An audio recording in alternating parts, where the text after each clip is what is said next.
नमस्कार दोस्तों, स्वागत है आप सभी का फास्टैग डिवाइन में। दोस्तों, रामायण में कौशल्या एक ऐसी स्त्री की कहानी है जो मधुर, धैर्यवान व कर्तव्यनिष्ठ थी। कौशल्या के माता पिता का नाम सुकौशल व अमृतप्रभा था, जो कि कौशल देश के राजा रानी थे। कौशल्या बचपन से ही धैर्यवान थी तथा हमेशा धर्म का पालन करती थी।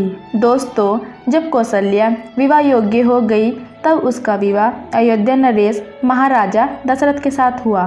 वे उनकी प्रथम पत्नी थी। इसके बाद राजा दशरथ ने 2 विवाह किया, कैकेयी व सुमित्रा से। दोस्तों, कुछ समय के बाद राजा दशरथ व कौशल्या की एक पुत्री हुई जिसका नाम शांता था।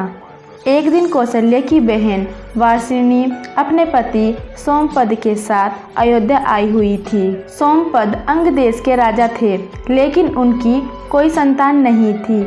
उनका दुख देखकर राजा दशरथ ने अपनी पुत्री शांता को उन्हें गोद दे दिया। इसके बाद कई वर्षों तक राजा दशरथ को कोई पुत्र प्राप्त नहीं हुआ। इसके बाद राजा दशरथ ने एक यज्ञ करवाया, जिसके बाद कौशल्या को राम, कैकेयी को भरत तथा सुमित्रा को लक्ष्मण शत्रुघ्न की प्राप्ति हुई। दोस्तों, जब श्री राम का राज्य अभिषेक होने वाला था तब कैकेयी ने राजा दशरथ से वचन लिया कि राम को 14 वर्षों का वनवास और भरत का राज्य अभिषेक करने का वचन लिया। वनवास जाते समय जब श्री राम कौशल्या से मिलने आए तब पहली बार कौशल्या के सामने धर्म संकट आया।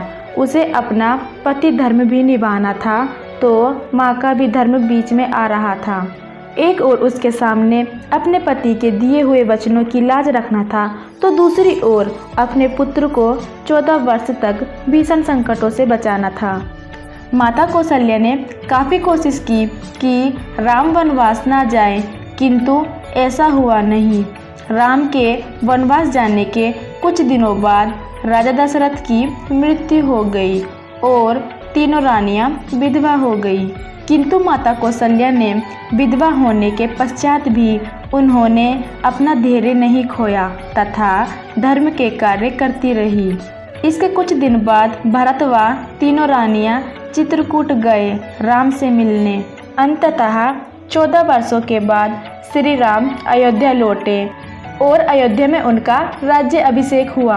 राजमहल में फिर से खुशियाँ लौट आई। इसके बाद कौशल्या तीर्थ यात्रा पर चली गई। उसके कुछ दिन बाद सीता माता को वनवास मिला। इसके कुछ वर्षों के बाद कौशल्या ने अपने दोनों पोतों लव और कुश को देखा और इसके बाद अंत में कौशल्या ने एक दिन शांतिपूर्वक अपने प्राण त्याग दिए व अपने धाम को लौट गई।